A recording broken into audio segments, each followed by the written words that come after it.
Hi, welcome to మా channel.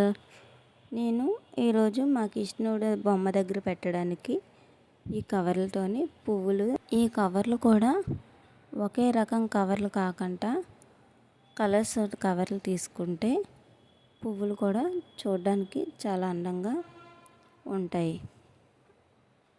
నా దగ్గర ఉన్న కవర్లతో చేస్తున్నాను. 4 కలర్స్ కవర్లే ఉన్నాయి. వాటితో పువ్వులు చేస్తున్నాను. ఈ కవరు చుట్టూ ఇలా మడత పెట్టి కట్ చేసేయాలి. కట్ చేసి పార్ట్లుగా ఇవి కట్ చేసిన తర్వాత కవరు రాకెట్ లాగా అటు ఇటు మడత పెట్టుకోవాలి. మనం పేపర్ రాకెట్ ఎలాగా చేస్తామో అలాగా కవర్ కూడా మడత పెట్టాలి. మడత పెట్టిన తర్వాత వైర్ ఉంటారు కదా, వైరుతోని అలాగా మధ్యకి కట్టేసాను. కట్టేసి అవి పార్ట్లు కట్ చేసాం కదా కవర్ అనేది, అది రెక్కల్లాగా పువ్వుల రెక్కలు ఉంటాయి కదా, రెక్కల్లాగా విడదీసుకోవాలి. రెక్కలు అలాగా ఏట్లకి విడదీస్తే అది పువ్వులా తయారైపోద్ది.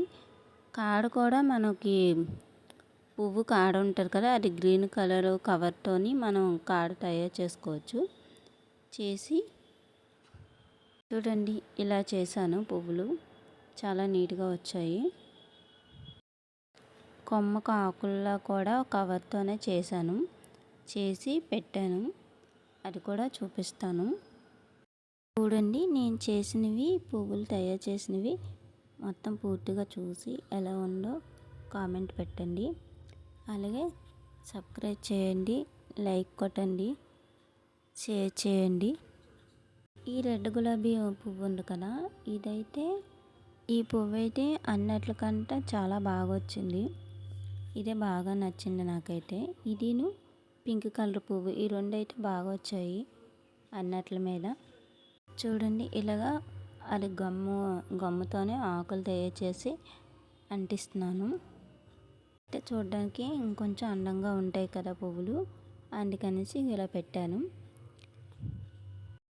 కలర్స్ పువ్వులు అయితే ఇంకా బాగున్నాయి. కాకపోతే కవర్లు తక్కువ ఉన్న వల్ల వీటితో ఇలాగ చేశాను. అయిపోయింది నా పువ్వులు బొకే. మా కృష్ణుడికి పువ్వులు రెడీ అయిపోయి ఎలా ఉంది? నచ్చితే లైక్ చేయండి. బాయ్.